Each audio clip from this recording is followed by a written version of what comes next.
Sono Bear Grylls. Vi mostrerò ciò che serve per uscire vivi da alcuni luoghi più pericolosi della Terra. Dovrò superare difficili sfide in luoghi in cui non durereste un giorno senza le giuste abilità di sopravvivenza.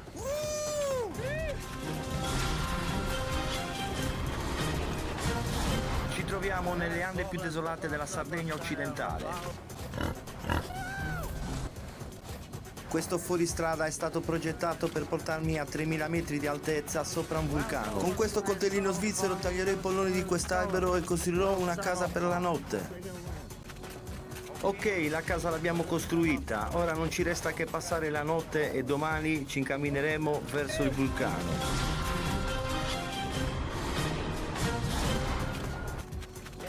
Ieri sera ho costruito la casa, ma mi sono dimenticato di fargli la porta, quindi ho dormito per terra come un barbone. Sono un coglione, ho pure fame e mi vorrei anche mangiare il cane, la verità c'ho questo flash che mi sta passando in testa. E ora provo a assaggiarne un pezzo, non credo che gli faccia male, poi c'ha 4 gambe, una in meno. No, non posso mangiare il mio cane.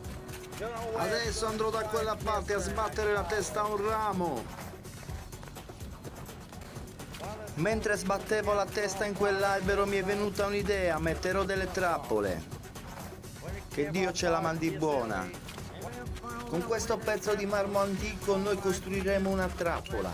Prenderò alcuni polloni di quest'albero che posizionerò in maniera verticale e sopra metterò il marmo antico, così il malcapitato... Sto provando una trappola degli indios della zona, chiamata anche Sugorre Savulca. Ok, la prima trappola è stata posizionata, andiamo a metterne un'altra. Quando ero nelle forze speciali catturavo sempre i cinghiali con una busta.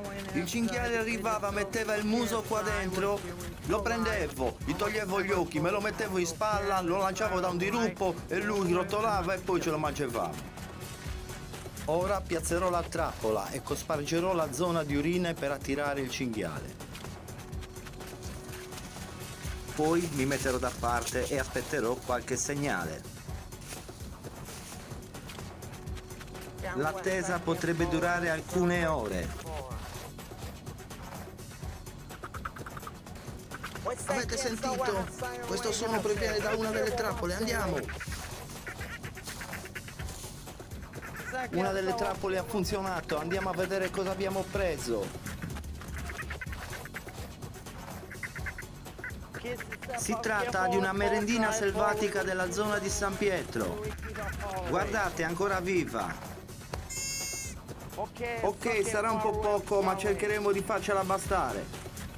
Una merendina selvatica per 2 lupi di mare come noi è un po' poco. Comunque, aspetteremo la prossima trappola. Ho sentito un suono arrivare dalla seconda trappola, andiamo a vedere cosa abbiamo preso. Guardate, guardate, vedo qualcosa, vedo muoversi qualcosa.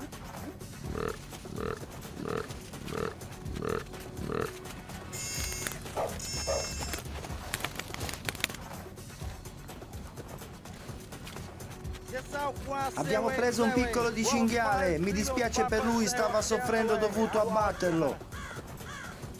Questa cucina da campo me l'ha insegnata mia nonna, grande cuoca di piccoli di cinghiale. Qui è una tradizione il piccolo di cinghiale, si fa in padella, in umido, in vapore, in tonno, in azzada, in piccante, in papà. Ora che abbiamo recuperato le forze, il nostro viaggio continua verso il vulcano. Andiamo ragazzi!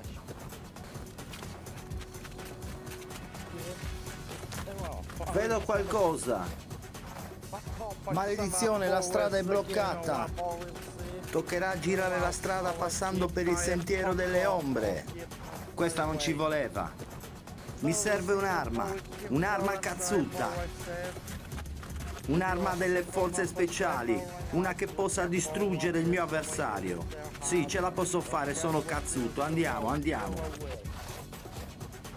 Noi delle forze speciali riusciamo a fabbricare un'arma da qualsiasi oggetto troviamo attorno. Ora fabbricherò un'arma da questi ramoscelli di legno. Mi ricordo quando ero nelle forze speciali, da una semplice latina di Coca-Cola e della piscia di gatto ho fatto una bomba termonucleare. Ok, non sarà una spada o una lancia, però posso picchiare così o entrarglielo là. Il sole mi sta mangiando il cervello, non potete immaginare. Ci saranno 3000 gradi. Ho 2 uova sode al posto dei testicoli.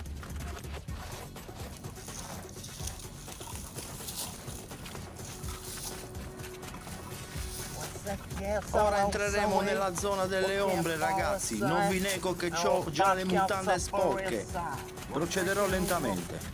Ho sentito un suono strano, qualcuno si sta avvicinando. Fille bagassa!